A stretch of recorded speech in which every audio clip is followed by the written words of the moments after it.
Ayan, mag-a-unbox na naman ako. Nabudol na naman ako nito. Ang dami kong binili na lip tint.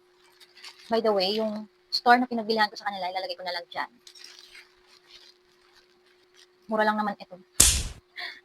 Okay, mag-unbox na ako.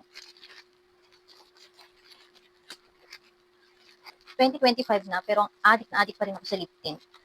Actually, puro lip tint lang lahat ito. Ayan sila. Ang dami. Yan. Ito sila lahat. Oh my God, ang dami. Ba't ang dami mong binili, Hana? Isa lang naman labi mo. Oh my God. May magkakaiba kasing variant to. So, this one is Girl Power, what? Lip and Cheek Tint. Basta ito. Yan. And then, this one naman is HD Matte Tint naman ito. So ito, cheek tint. Siguro gel to. Gel ba to or water? Basta. And then, ito naman is HD Matte Tint. Dito ko excited na matry. And then, this one, what is this? Bakit po pangalan lang? Okay. Siguro I assume na HD Matte Tint din ito. 2, 4, 6, 7. 7 ang binili ko dito sa HD Matte Tint. 7? Talaga pa?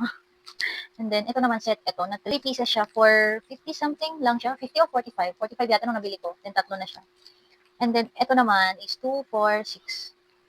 6 pieces yata for 70 or 80 plus. Basta ilalagay ko na lang dyan. Ito naman, kung gusto nyong makita yung swatches nito, gagawin ko na lang ng another video.